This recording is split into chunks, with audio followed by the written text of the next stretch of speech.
الحمد لله رب العالمين والصلاة والسلام على أشرف الأنبياء والمرسلين نبينا محمد وعلى آله وصحبه أجمعين أما بعد أعوذ بالله السميع العليم من الشيطان الرجيم من همزه ونفخه ونفثه يعتذرون إليكم إذا رجعتم إليهم قل لا تعتذروا لن نؤمن لكم قد نبأنا الله من أخباركم رب اشرح لي صدري ويسر لي امري واحلل عقدة من لساني يفقهوا قولي.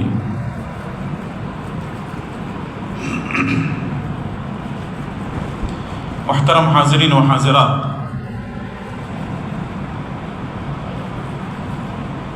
رمضان کا پہلا عشرہ، پہلے 10 دن گزر چکے ہیں۔ بڑے خوش نصیب ہیں وہ لوگ جنہوں نے رمضان کو پایا، روزہ رکھا، عبادتیں کی، قرآن کی تلاوت اور ذکر و اذکار، اور اللہ کے راستے میں انفاق فی سبیل اللہ کیا۔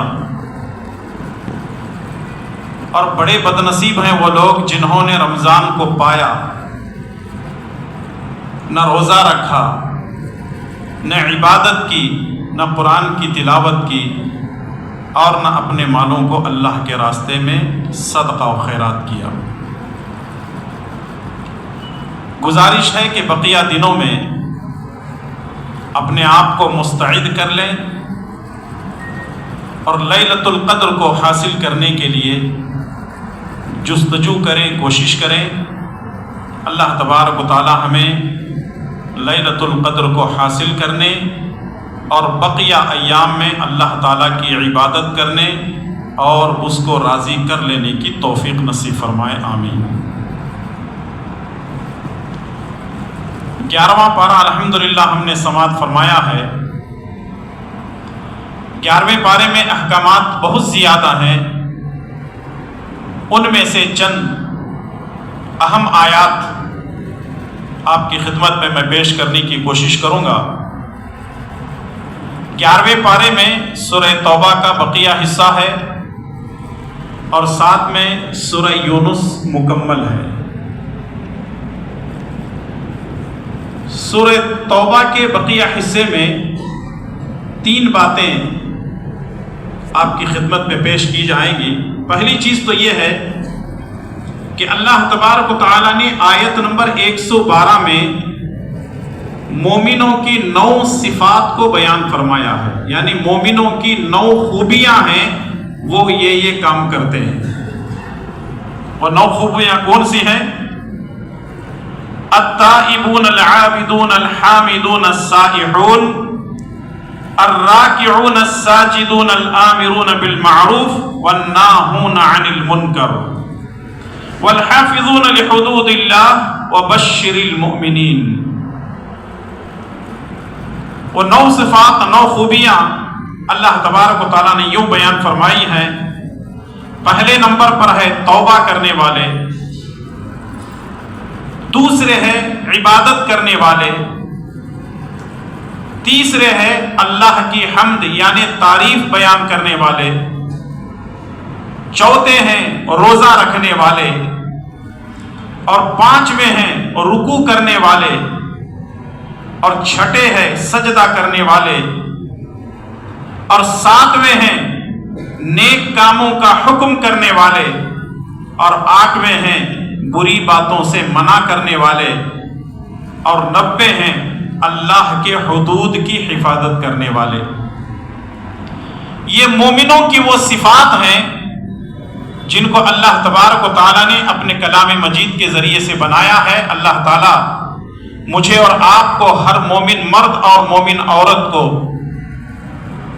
ان 9 صفات کو اپنانے کی توفیق نصیب فرمائے، آمین۔ دوسری چیز یہ ہے کہ اللہ تبارک و تعالی نے سورہ توبہ کی آیت نمبر 113 اور 114 میں یہ بات بیان کی ہے کہ مشرکوں کی مغفرت نہیں ہو سکتی۔ جو مشرک ہیں، اللہ کی ذات میں شریک ٹھہراتے ہیں، ان کی مغفرت نہیں ہو سکتی، چاہے وہ کلمہ پڑھنے والے ہی کیوں نہ ہو، اللہ اور اس کے رسول کو ماننے والے ہی کیوں نہ ہو، چاہے وہ نماز روزہ حج زکات کیوں نہ کرتے ہو، لیکن وہ اللہ کی ذات میں اگر کسی کو شریک ٹھہراتے ہیں تو اللہ تبارک و تعالیٰ یہ وعدہ کرتا ہے کہ ہم کبھی ایسے لوگوں کو جنت میں داخل نہیں کریں گے۔ آپ کو معلوم ہونا چاہیے کہ رسول اللہ صلی اللہ علیہ وسلم کے چچا ابو طالب نے رسول اللہ صلی اللہ علیہ وسلم کا بھرپور ساتھ دیا۔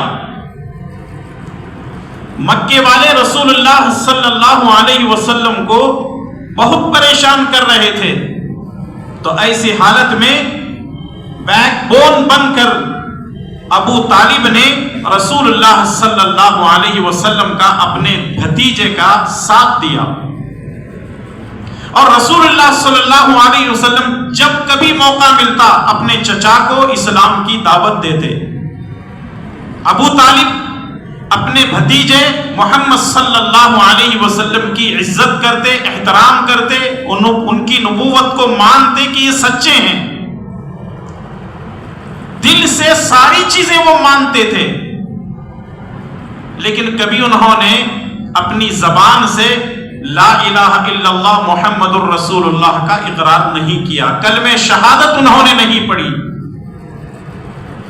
صحیح بخاری کی روایت ہے کہ ابو طالب کا آخری وقت ہے، نبی کریم صلی اللہ علیہ وسلم اپنے چچا سے کہتے ہیں کہ چچا کلمہ پڑھ لیجئے، باقی سارا معاملہ میں انشاءاللہ تعالی نپٹا لوں گا۔ یہاں تک کہ حدیث کے الفاظ ہیں کہ رسول اللہ صلی اللہ علیہ وسلم اپنے کان کو اپنے چچا ابو طالب کے ہونٹوں کے پاس لے جاتے اور کہتے ہیں کہ چچا اگر زور سے کلمہ نہیں پڑھ سکتے، شہادت نہیں دے سکتے، تو کم سے کم میرے کانوں میں پڑھ لیں۔ لیکن انہوں نے کہا کہ یہ نہیں ہو سکتا۔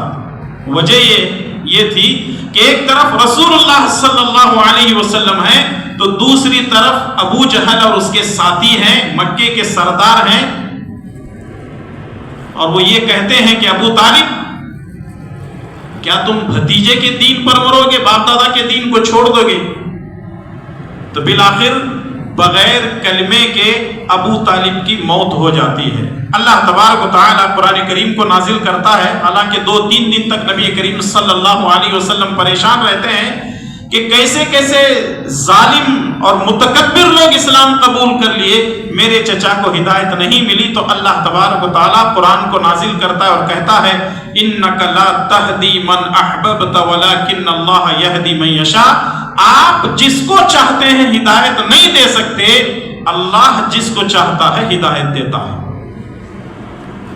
اس سے یہ بات بھی معلوم ہوتی ہے کہ ہدایت کسی نبی کے ہاتھ میں نہیں ہے، کسی پیغمبر کسی رسول کے ہاتھ میں نہیں ہے، کسی صحابی کسی ولی کے ہاتھ میں، کسی امام کسی مولوی کسی مفتی کے ہاتھ میں نہیں ہے۔ ہدایت اللہ تبارک و تعالیٰ نے اپنے پاس رکھی ہے، وہ جس کو چاہتا ہے ہدایت دے دیتا ہے، جس کو چاہتا ہے گمراہ کر دیتا ہے۔ اور اسی لیے ہم نماز میں کھڑے ہو کر کے اللہ تعالیٰ سے ہمیشہ ہدایت کی دعا مانگتے ہیں، اہدنا الصراط المستقیم۔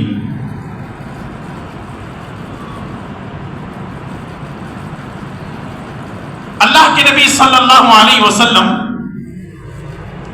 اپنے چچا کے لیے مغفرت کی دعا کرتے ہیں، بخشش کی دعا کرتے ہیں، لیکن اللہ تبارک و تعالیٰ سورہ توبہ کی آیت نمبر 113 کو نازل کرتا ہے ما کان للنبی والذین آمنوا ان یستغفروا للمشرکین، نبی کو اور مومنوں کو اس بات کی اجازت نہیں ہے کہ وہ مشرکوں کے حق میں مغفرت کی دعا کریں۔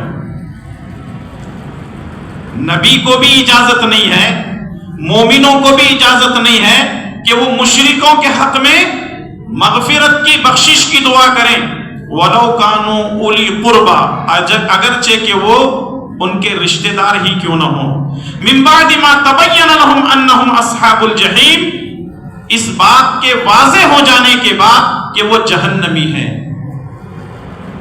آیت میں کتنی سختی ہے اور اللہ تبارک و تعالیٰ نے کتنی سختی کے ساتھ مشرکوں کا نوٹس لیا ہے کہ مرنے والا وہ نبی کے خاندان والا کیوں نہ ہو، نبی کی فیملی والا کیوں نہ ہو، نبی کی نسل سے کیوں نہ ہو، اگر وہ مشرک ہے تو وہ جائے گا جہنم میں۔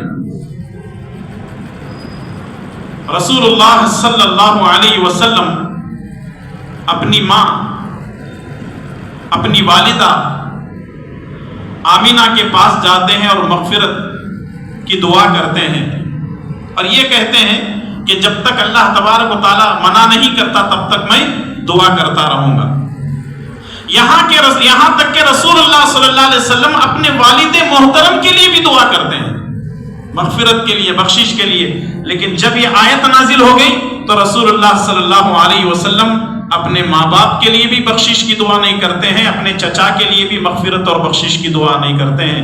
اس کا مطلب یہ ہے کہ اگر آپ کے ماں باپ، آپ کے رشتہ دار، آپ کے اہل خانہ، آپ کی فیملی والے آج بھی مشرک ہیں، مرنے سے پہلے ان کو توحید پرست بنا دو، ورنہ مرنے کے بعد ان کے حق میں مغفرت کی دعا کا کوئی فائدہ نہیں ہوگا۔ حضرت ابراہیم علیہ السلام یہ بھی اپنے باپ کے لیے چند دنوں تک مغفرت کی دعا کرتے ہیں، بخشش کی دعا کرتے ہیں، لیکن اللہ تبارک و تعالی حضرت ابراہیم علیہ السلام کو بھی منع کر دیتا ہے۔ سورہ توبہ کی آیت نمبر 114 میں اللہ تعالیٰ نے فرمایا وَمَا كَانَ اسْتِغْفَارُ إِبْرَاهِيمَ لِأَبِيهِ إِلَّا عَن مَّوْعِدَةٍ وَعَدَهَا إِيَّاهُ فَلَمَّا تَبَيَّنَ لَهُ أَنَّهُ عَدُوٌّ لِلَّهِ تَبَرَّأَ مِنْهُ إِنَّ إِبْرَاهِيمَ لَأَوَّاهٌ حَلِيمٌ۔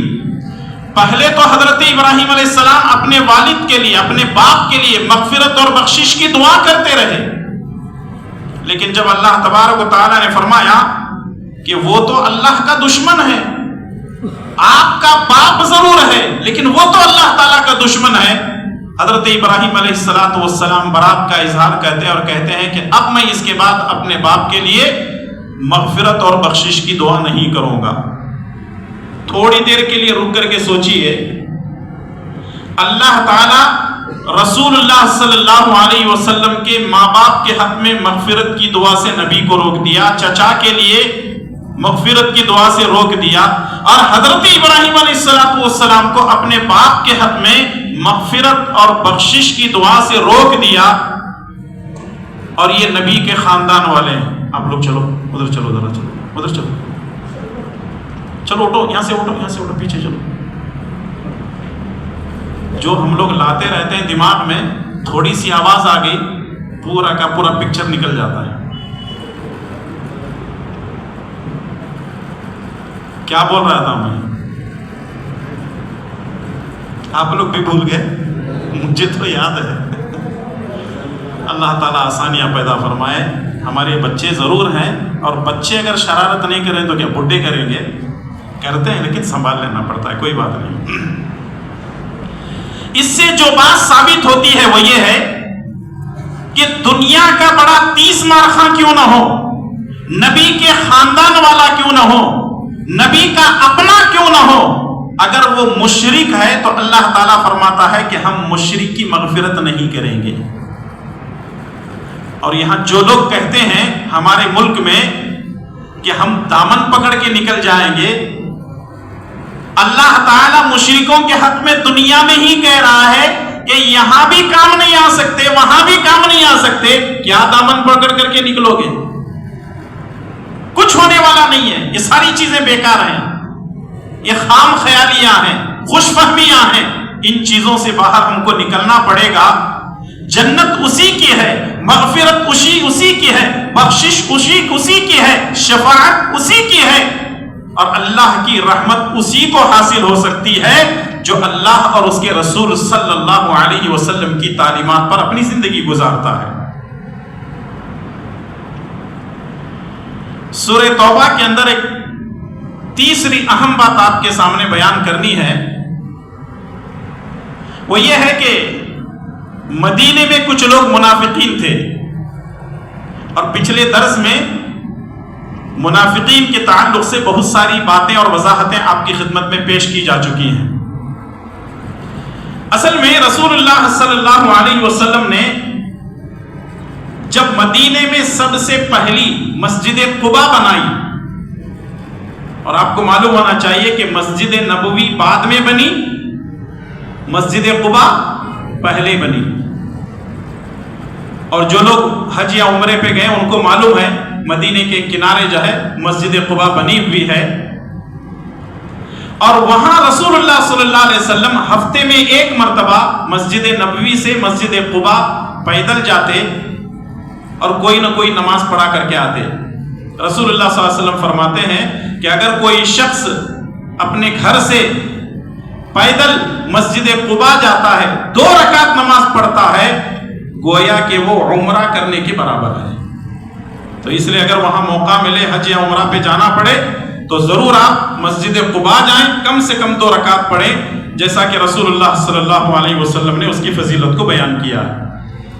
تو مسجد قباء مسجد میں نبی صلی اللہ علیہ وسلم مدینے میں داخل ہونے سے پہلے یہ مسجد بنائے، لیکن منافقوں کو یہ بات ہضم نہیں ہوئی، انہوں نے بھی مسجد قباء کے مقابلے میں ایک مسجد بنائی۔ رسول اللہ صلی اللہ علیہ وسلم جب غزوہ تبوک سے آ رہے تھے تو اللہ تبارک و تعالی نے رسول اللہ صلی اللہ علیہ وسلم کو یہ خبر دے دی کہ یہ جو مسجد بنائی جا رہی ہے یہ مسجد مسلمانوں کے اندر اتفاق و اتحاد کے لیے نہیں ہے، بلکہ مسلمانوں کے اندر نا اتفاقی پیدا کرنے کے لیے کی جا رہی ہے۔ ہوا ایسا کہ نبی صلی اللہ علیہ وسلم جب غزوہ تبوک کو جا رہے تھے تو اس وقت منافقوں نے کچھ لوگ آ کر کے کہا اللہ کے نبی صلی اللہ علیہ وسلم ہم نے ایک مسجد بنا دی ہے، آپ اس میں نماز پڑھا دیجئے۔ نبی صلی اللہ علیہ وسلم نے فرمایا کہ جب میں غزوہ تبوک سے واپس آؤں گا تو نماز پڑھاؤں گا، اور نبی کا یہ ارادہ بھی تھا۔ غزوہ تبوک سے جب واپس آنے لگے، اب منافقین خوش تھے، نبی صلی اللہ علیہ وسلم آئیں گے اور یہاں پر جو ہے نماز پڑھائیں گے اور یہ مسجد بھی ہماری شروع ہو جائے گی، جبکہ وہ مسلمانوں کے اندر دراڑیں پیدا کرنے کے لیے وہ مسجد کو تعمیر کیا گیا تھا۔ اللہ تعالیٰ نے ان کے پول کو کھول دیا، ان کے جھوٹ کو نبی پر واضح کر دیا، اور اللہ تعالیٰ نے کہا کہ آپ کی جو مسجد ہے وہ تقوی کی بنیاد پر بنائی گئی ہے، اور یہ لوگ جو مسجد بنائے ہیں اس کا نام اللہ نے خود رکھا اور کہا کہ یہ مسجد زرار ہے، یہ تکلیف دینے والی مسجد ہے۔ 2 صحابہ کرام کو نبی صلی اللہ علیہ وسلم نے بھیجا اور کہا کہ جاؤ توڑ کر کے آ جاؤ۔ صحابہ کرام گئے، مسجد زرار کو توڑ کر کے آیا، اور مسجد قباء جس کی بنیاد تقوی پر رکھی گئی ہے اللہ تبارک و تعالیٰ نے اس کو باقی رکھنے کے لیے کہا۔ سورہ توبہ کی آیت نمبر 107 اور 108 میں اللہ تعالیٰ نے اسی کا تذکرہ کیا ہے، والذین اتخذوا مسجدا ضرارا وکفرا وتفریقا بین المؤمنین وارصادا لمن حارب اللہ ورسولہ۔ اللہ تعالیٰ نے فرمایا لا تقم فیہ ابدا لمسجد اسس علی التقوی، یہ جو مسجد قباء ہے یہ تقوی کی بنیاد پر ہے، یہ جو مسجد زرار ہے آپ وہاں پر بالکل کھڑے نہیں ہوں گے، نماز نہیں پڑھیں گے، اور بالآخر نبی کریم صلی اللہ علیہ وسلم نے اس مسجد کو توڑوا دیا۔ اب یہاں سے سورہ یونس ہے، سورہ یونس میں سے بھی 3 مقامات یا 3 باتیں آپ کی خدمت میں پیش کرنے جا رہا ہوں۔ وہ ہے سورہ یونس کی آیت نمبر 12۔ آپ کو معلوم ہونا چاہیے کہ انسان بڑا مطلب پرست ہے۔ انسان کیا ہے؟ مطلب پرست ہے، اور آپ لوگوں نے اور آپ لوگوں کا تجربہ ہمارے سے زیادہ ہے کہ لوگ مطلب پرستی جب ہوتی ہے تو آپ کے پیچھے پیچھے بار بار فون کرتے ہیں، آپ کے پیچھے پیچھے گھومتے رہتے ہیں، چلو بھیا چائے پیئیں گے، چلو بھیا وہ کریں گے، چلو بھیا یہاں جائیں گے۔ جیسے ہی مطلب ختم ہوا ایسے غائب ہو جاتے ہیں جیسے گدھے کے سر سے سینگ۔ تو کچھ لوگ ایسے ہیں اللہ تبارک و تعالیٰ سے بھی مطلب پرستی کرتے ہیں، یعنی انسانوں سے مطلب پرستی کرتے کرتے وہ کس سے مطلب پرستی کرنے لگے ہیں؟ اللہ تبارک و تعالیٰ سے مطلب پرستی کرتے ہیں۔ کیسے؟ جب ان کا مسئلہ حل ہو گیا، جب تک یہ مشکل پریشانی میں ہوتے ہیں اللہ اللہ اللہ پکارتے رہتے ہیں، فجر کی نماز میں بھی شریک ہو رہے ہیں، ماشاءاللہ فجر کی اذان سے پہلے تہجد میں بھی آ رہے ہیں۔ کب؟ جب ان کو مطلب ہے۔ جیسے ہی اللہ تعالیٰ ان کا سارا مسئلہ حل کر دیا، ان کا مطلب ختم ہو گیا، اب اللہ سے بھی دوستی کٹ۔ بھیا کیا بات ہے، 15 دن پہلے تہجد پڑھ رہے تھے، آج ظہر کی نماز کے بھی نہیں آ رہے۔ وہ سلام کا جواب بھی نہیں دیں گے، پھر ان کو کچھ نہ کچھ بولنا پڑے گا، خاموشی سے وہ نکل جائے گا۔ یعنی انسانوں سے مطلب پرستی کرتے کرتے اللہ سے بھی مطلب پرستی کرتا ہے۔ اللہ فرماتا ہے وَإِذَا مَسَّ الْإِنسَانَ الضُّرُّ دَعَانَا لِجَنبِهِ أَوْ قَاعِدًا أَوْ قَائِمًا، جب انسان کو کوئی تکلیف پہنچتی ہے تو وہ اپنے پہلو کے بل بیٹھے ہوئے کھڑے ہوئے ہمیشہ اللہ تبارک و تعالیٰ کو یاد کرتا ہے۔ فلما کشفنا عنہ ضرہ مر کأن لم يدعنا الى ضر مسہ، جب اس کی مصیبت توری پریشانی ختم ہو جاتی ہے ایسا معلوم ہوتا ہے کہ اس نے کبھی جو ہے اللہ تعالیٰ کو پکارا ہی نہیں تھا۔ كذلك زين للمسرفين ما كانوا يعملون، اور اسی طرح حد سے تجاوز کرنے والوں کے لیے ان کے اعمال اسی طرح ہم خوبصورت بنا دیتے ہیں۔ تو میرے بھائی اور دوستو، دنیا والوں سے مطلب پرستی کرنا ہے تو کر لو، لیکن اللہ سے مطلب پرستی نہ کرو۔ آدمی بیمار ہے دعائیں کر لیتا ہے، روزی میں برکت نہیں ہے اللہ تعالیٰ کی عبادت کر لیتا ہے، اور بھی کوئی پریشانی ہے اللہ اللہ کر رہا ہے، جیسی مسئلہ ختم ہو گیا، بیماری دور ہو گئی، مسئلے ختم ہو گئے تو اللہ تعالیٰ کو بھول جاتا ہے۔ تو اس لیے انسان کو یہ سوچنا چاہیے کہ ہم دنیا والوں سے تو مطلب پرستی کر کے بچ سکتے ہیں، لیکن اللہ تعالیٰ سے مطلب پرستی کر کے کبھی بھی بچ نہیں سکتے۔ اللہ تبارک و تعالیٰ کو معلوم ہے کتنا دینا ہے، کہاں دبانا ہے، کہاں کس طریقے سے اس کو پریشان کرنا، اللہ کو ساری چیزیں حکمتیں آتی ہیں۔ تو اس لیے اللہ تعالیٰ سے مطلب پرستی نہیں کرنی چاہیے۔ اسی طرح اسی سے ملتی جلتی ایک آیت ہے سورہ یونس کی آیت نمبر 22، اللہ تعالیٰ نے فرمایا هو الذي يسيركم في البر والبحر حتى اذا كنتم في الفلك وجرين بهم بريح طيبة وفرحوا بها جاءتها ريح عاصف وجاءهم الموج من كل مكان وظنوا انهم احيط بهم دعوا الله مخلصين له الدين لئن انجيتنا من هذه لنكونن من الشاكرين۔ یہاں مطلب پرستی کی جو مثال دی گئی ہے وہ ہماری عقلوں سے بھی پرے ہے۔ اللہ تبارک و تعالیٰ فرماتا ہے، اللہ تبارک و تعالیٰ وہ ہے جو خشکی میں اور سمندر میں، یعنی زمین میں، پانی میں، ہر جگہ ہماری حفاظت کرتا ہے۔ یہ عرب کے لوگ اگر ان کو کہیں سفر میں جانا ہوتا تھا تو وہ لوگ کیا کرتے تھے؟ کشتیوں کو استعمال کرتے تھے، کیونکہ اگر گھوم پھر کر کے جانا ہو تو کئی مہینے ان کو لگتے تھے۔ تو وہ لوگ کیا کرتے تھے، اور ان کی کشتیاں کیسے ہوتی تھی؟ بادبانی کشتیاں ہوتی تھی، آج کے جیسی وہ مشینیں والی کشتیاں نہیں ہوتی تھی۔ بادبانی کشتی کا مطلب یہ ہے کہ کشتی کے اوپر کپڑا لگا دیتے تھے اور وہ کپڑے کو رسیوں سے ہوا کے رخ کے ساتھ گھماتے تھے، اور اس طریقے سے جو ہے ایک ملک سے دوسرے ملک، ایک علاقے سے دوسرے علاقے جاتے تھے۔ جب کشتیوں میں وہ سوار ہوتے، بڑے سکون کے ساتھ کشتی جا رہی ہوتی، اور جاتے جاتے سمندر کے اندر ہوائیں شروع ہو جاتی، طوفان آنے لگتے، بارش گرج بجلیاں ہونے لگتی، جب تک وہ کشتی محفوظ ہے وہ اپنے بھگوان کی پوجا کر رہے ہوتے، جو ان کے کشتی کے اندر ایک بت کی شکل میں موجود ہوتا تھا۔ جب ملاح دیکھتا، کشتی چلانے والا کیپٹن جب دیکھتا کہ اب یہ تو ہوائیں اتنی تیز رفتاری کے ساتھ آ رہی ہیں اور گرج بجلیاں اتنی خطرناک ہیں اور موجیں ایسی ہیں کہ اب ڈوبے کہ تب ڈوبے کشتی، تو ایسی حالت میں ان کا جو ملاح ہے، کیپٹن ہے، وہ خدا کو یاد کرتا ہے، بھگوان کو بہلانے پھسلانے کی کوشش کرتا ہے، ارے کچھ تو کر، جب وہ کچھ نہیں کرتا تو اٹھا کر کے سمندر میں پھینک دیتا، کہنے لگتا ہے دیکھو اب ایک ہی راستہ ہے، یہ بھگوان ہمارا کچھ کرنے والا نہیں تھا، میں نے اٹھا کر کے پھینک دیا اس کو، اب ایک ہی راستہ ہے، اوپر والے سے اپنا کنیکشن جوڑ لو، وہی ہمیں بچا سکتا ہے۔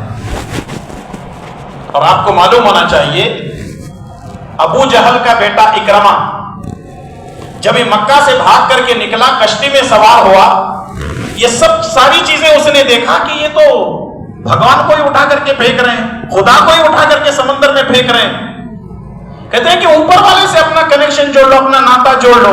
یہی بات تو محمد صلی اللہ علیہ وسلم کر رہے ہیں۔ وہ مصر گیا لیکن یہ ارادہ کر کے گیا واپس آؤں گا تو اسلام قبول کروں گا، اور الحمدللہ اس کے دل میں اسلام کی محبت پیدا ہوئی، ابو جہل کا بیٹا اکرمہ اسلام قبول کر لیتا ہے۔ تو ان لوگوں کی عادت ایسی تھی کہ جب کہیں مشکل مصیبت میں پھنستے تو اس وقت اللہ تعالیٰ کو سمندر میں یاد کرتے. فلما نجاہم الی البر اذا ہم یشرکون. اور جیسے ہی سمندر سے نکل کر کے صحیح سلامت خشکی میں آ گئے, زمین پر آ گئے, اذا ہم یشرکون, وہی کتے کی تم ٹیڑھی کی ٹیڑھی پھر جا کر کے پتھر کے سامنے ہاتھ جوڑ رہے. تو ذرا غور کریں کہ انسان کتنا مطلب پرست ہے. مشکل وقت میں اللہ کو یاد کرتا ہے, اور اللہ جب نجات دیتا ہے تو نجات مل جانے کے بعد پھر اللہ تعالیٰ کی ذات میں شریک کرتا ہے. ایک واقعہ میں نے کہیں پڑھا تھا, مجھے یاد آ رہا ہے, وہ یہ ہے کہ حضرت عمر رضی اللہ تعالیٰ عنہ کبھی کبھی ایک مجلس میں اچانک بیٹھے بیٹھے ہنستے تھے. کسی نے پوچھا ہے عمر کیوں ہنس رہے ہو؟ کہا مجھے زمانے جاہلیت کا ایک واقعہ یاد آتا ہے, اسی لیے میں ہنستا رہتا ہوں. بولے کیا ہے؟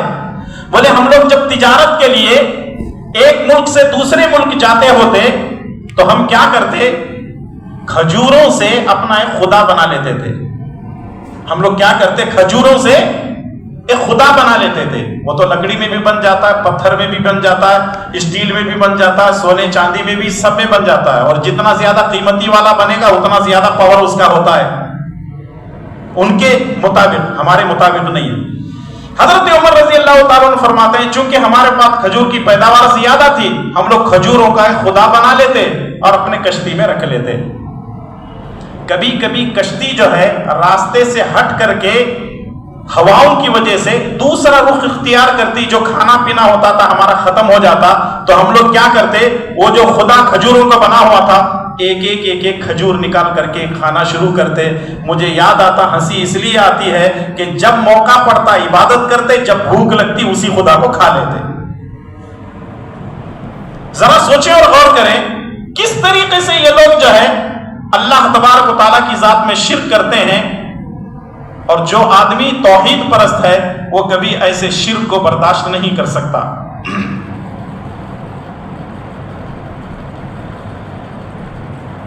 دوسری چیز ہے, فرعون جب غرق ہونے لگتا ہے تو ایسے وقت میں اللہ تبارک و تعالیٰ کو یاد کرتا ہے. فرعون ایک ایسا شخص گزرا ہے جس نے یہ کہا تھا کہ سارے خداؤں میں سب سے بڑا رب خدا میں ہوں, انا ربکم الاعلی. حضرت موسیٰ علیہ السلام اس کو ساری زندگی سمجھاتے رہے لیکن اس نے نہیں مانا. نتیجہ کیا نکلا کہ اللہ تبارک و تعالیٰ نے اس کے لیے فیصلہ کیا. کیسے فیصلہ کیا؟ ایک مرتبہ حضرت موسیٰ علیہ السلام پر اور موسیٰ علیہ السلام کے جو ساتھی تھے ان پر حملہ کرنے کے لیے پوری فوج کے ساتھ نکلا. اونٹ بھی ہیں, ہاتھی بھی ہیں, گھوڑے بھی ہیں, کئی ہزار فوج اس کی موجود ہے. حضرت موسیٰ علیہ السلام کے پیچھے پیچھے پیچھے چلنے لگتا ہے. موسیٰ علیہ السلام اور آپ کے ساتھی آگے ہیں اور فرعون پوری اپنی فوج کے ساتھ پیچھے چل رہا ہے. ایسے موڑ پر موسیٰ علیہ السلام آ کر کے رک گئے. سامنے سمندر ہے, سامنے سمندر ہے, دائیں جانب پہاڑ ہے, بائیں جانب پہاڑ ہے, آگے سمندر ہے. پیچھے پلٹ نہیں سکتے کیونکہ فرعون اور اس کی فوج ہے. کرے تو کیا کریں؟ موسیٰ علیہ السلام کے جو ساتھی تھے کہنے لگے موسیٰ لا کر کے پھنسا دیا نا, موسیٰ لا کر کے پھنسا دیا, اب کریں تو کیا کریں؟ موسیٰ علیہ السلام نے کہا کہ تھوڑی دیر رکو, صبر کرو, تھوڑی دیر صبر کرو, اللہ تعالیٰ کو یاد کرو, بے شک وہ ہمارے لیے کوئی نہ کوئی سبیل, کوئی نہ کوئی راستہ نکالے گا. اگر آگے ہم جاتے ہیں تو بھی مشکل ہے, دائیں بائیں جاتے ہیں پہاڑ پر چڑھنے سے پہلے وہ ہم کو ختم کر دیں گے, پیچھے تو پلٹ نہیں سکتے, ان کے پاس اتنے جانور ہیں وہ جانوروں کے پیروں تلے ہی کچل دیں گے ہم کو. اب اللہ تبارک و تعالیٰ موسیٰ علیہ السلام سے کہتا ہے کہ موسیٰ زمین پر لاٹھی کو مارو, یہ جو سمندر تمہارے سامنے ہے, یہ جو دریائے نیل ہے, اس پر اپنی لاٹھی کو مارو.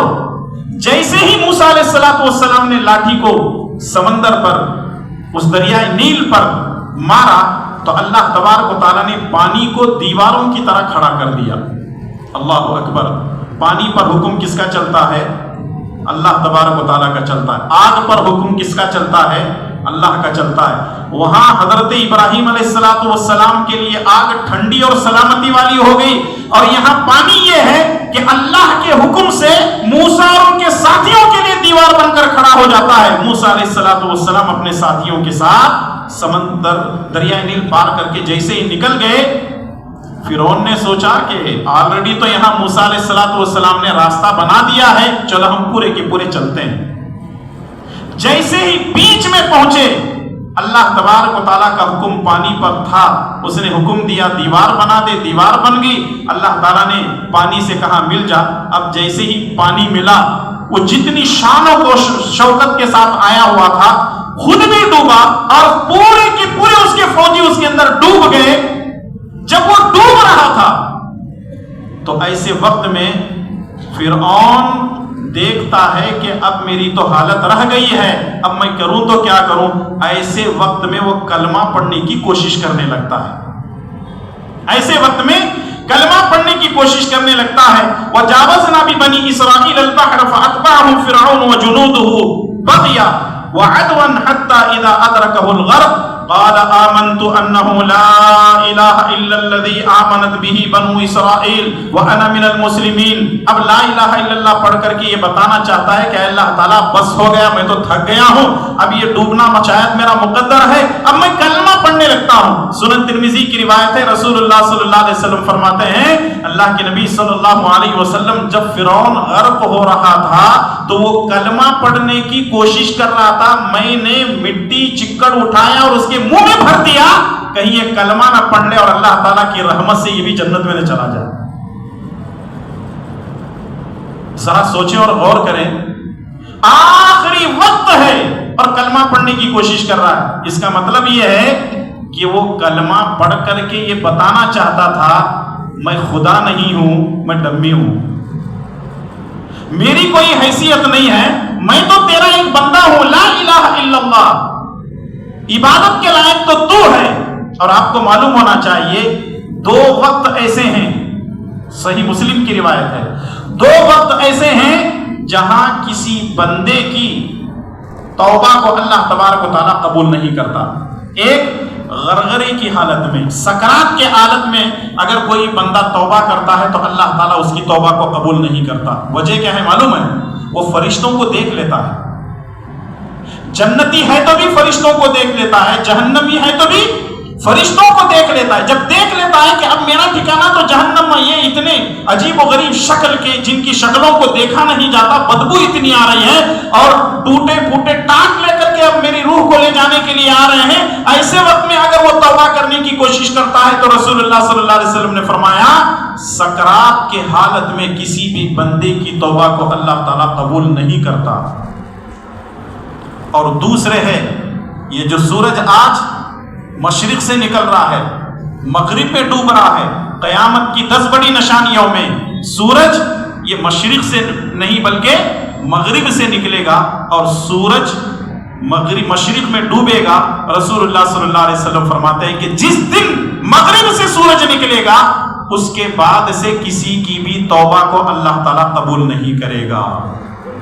تو اس لیے کہا جاتا ہے کہ 24/7 24 گھنٹے، ہفتے کے 7 دن، مہینے کے 30 دن اور سال کے 12 مہینے اللہ تبارک و تعالیٰ نے توبہ کے دروازے کھلے رکھے ہیں. جو بندہ توبہ کرنا چاہتا ہے وہ توبہ کر لے، لیکن سکرات کا عالم ہے، آخری وقت ہے، آخری سانسیں چل رہی ہیں، اور اس وقت اگر یہ کہے کہ اللہ تعالیٰ تھوڑی سی مجھے مہلت دے دے، اللہ تبارک و تعالیٰ کہتا ہے کہ نہیں. فَإِذَا جَاءَ أَجَلُهَا لَا يَسْتَأْخِرُونَ سَاعَةً وَلَا يَسْتَقْدِمُونَ. جب موت کا پروانہ آتا ہے نہ 1 سیکنڈ آگے ہو سکتا ہے نہ 1 سیکنڈ پیچھے ہو سکتا ہے. موت آگے اپنے وقت پہ آ جائے گی، کسی کو توبہ کرنے کا بھی موقع نہیں ملے گا.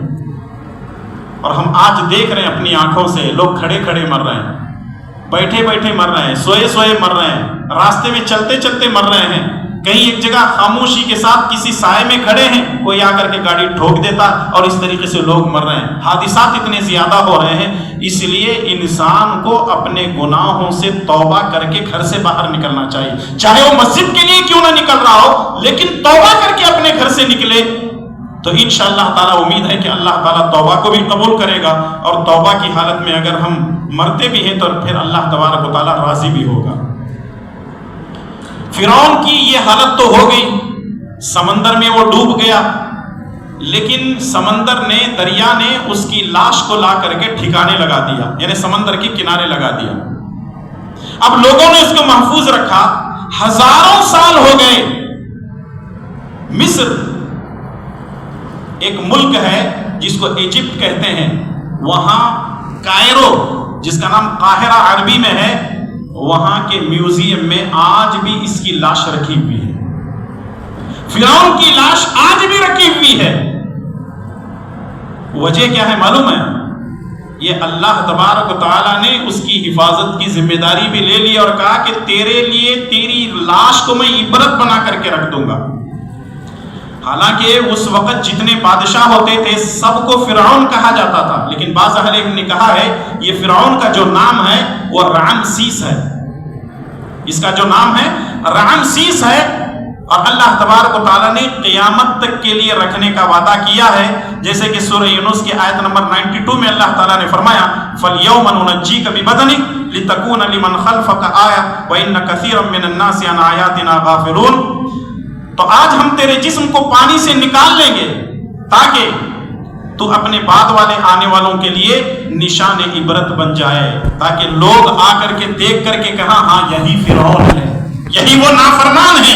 اور دیکھیں آپ، ہزاروں سال گزر گئے لیکن اس کی لاش آج بھی محفوظ ہے۔ اور قرآن کریم کی آیت، اللہ کا کلام، اللہ کی باتیں کبھی جھوٹی نہیں ہوتی، اللہ سچا، اس کا کلام سچا، پیارے نبی صلی اللہ علیہ وسلم کی تمام باتیں سچی ہیں۔ تو اس لیے ایک مسلمان کے ذریعے ضروری ہے کہ وہ اللہ تبارک و تعالیٰ کی ذات پر یقین رکھے۔ ایک آخری 1 یا 2 آیتیں سنا کر کے اپنی بات کو میں ختم کر دیتا ہوں۔ وہ یہ ہے کہ نفع اور نقصان کا مالک اللہ تبارک و تعالیٰ ہے، جیسا کہ اللہ تبارک و تعالیٰ نے فرمایا سورہ یونس کی آیت نمبر 106 اور 107 میں وَلَا تَدْعُ مِن دُونِ اللَّهِ مَا لَا يَنفَعُكَ وَلَا يَضُرُّكَ۔ اللہ کے علاوہ جو تجھے نقصان بھی نہیں دیتا، نفع بھی نہیں دیتا، اس کو اپنی مشکل کشائی کے لیے مت پکار۔ یعنی ایسے لوگوں کو، ایسی مخلوقات کو نہ پکارو جو نہ تمہارا فائدہ دے سکتے ہیں، اپنا نقصان کر سکتے ہیں۔ فَإِن فَعَلْتَ فَإِنَّكَ إِذًا لَّمِنَ الظَّالِمِينَ، اور اگر تم نے ایسا کیا، فَإِن فَعَلْتَ فَإِنَّكَ إِذًا مِّنَ الظَّالِمِينَ، اور اگر تم نے ایسا کیا تو یاد رکھنا تیرا شمار ظالموں میں سے ہوگا۔ یعنی جو لوگ اللہ کو چھوڑ کر دوسروں کے پاس نفع اور نقصان کا سوچتے ہیں وہ لوگ ظالم ہیں۔ اور آگے اللہ تعالیٰ فرماتا ہے وَيَمْسَسْكَ اللَّهُ بِضُرٍّ فَلَا كَاشِفَ لَهُ إِلَّا هُوَ، اگر اللہ تبارک و تعالیٰ کسی کو پکڑنے پہ آ جائے، کسی کی گرفت کرنے پہ آ جائے، اس کے سوا کوئی نہیں چھڑا سکتا۔ وَإِن يُرِدْكَ بِخَيْرٍ فَلَا رَادَّ بِفَضْلِهِ يُصِيبُ بِهِ مَن يَشَاءُ مِنْ عِبَادِهِ وَهُوَ الْغَفُورُ الرَّحِيمُ، یعنی اللہ تبارک و تعالیٰ اگر کسی کو نقصان پہنچانا چاہے تو کوئی اس نقصان سے اس کو بچا نہیں سکتا، اور اگر اللہ تعالیٰ کسی کو نفع دینا چاہے تو اس کے علاوہ اس کو کوئی نفع نہیں دے سکتا۔ جیسے آج کل لوگ یہ کہتے ہیں نفع اور نقصان دینا کسی کے ہاتھ میں ہے، فلاں صاحب جو ہے نفع دے سکتے ہیں، ان کے ہاتھ میں نقصان ہے، وہ اولاد بھی دے سکتے ہیں، وہ مشکل کشائی بھی کر سکتے ہیں، حاجت روائی بھی کر سکتے ہیں۔ میرے بھائی اور دوستو، یہ ساری کی ساری باتیں ڈھکوسلی ہیں، سب کچھ کرنے والی ذات اللہ تبارک و تعالیٰ کی ہے، اسی لیے ہمیں اسی کی ذات پر بھروسہ رکھنا ہے اور وہی ہمارا کارساز ہے۔ ان اللہ علی کل شیء قدیر، ان اللہ علیم خبیر، وہ ہر چیز پہ قدرت رکھتا ہے، وہ جاننے والا اور خبر رکھنے والا ہے۔ توحید کی باتیں بھی تھی اور کچھ نافرمانوں کا انجام بھی تھا جو آپ کے درس کے اندر پیش کیا گیا ہے۔ اللہ تعالیٰ مجھے اور آپ تمام کو توحید کو اپنانے، شرک سے بچنے کی توفیق عطا فرمائے، اور اللہ تبارک و تعالیٰ ہمیں اپنی نافرمانیوں سے مرنے سے پہلے توبہ کر لینے کی توفیق عطا فرمائے، آمین۔ وصلی اللہ علی نبینا محمد وعلی آلہ وصحبہ اجمعین، والسلام علیکم ورحمۃ اللہ وبرکاتہ۔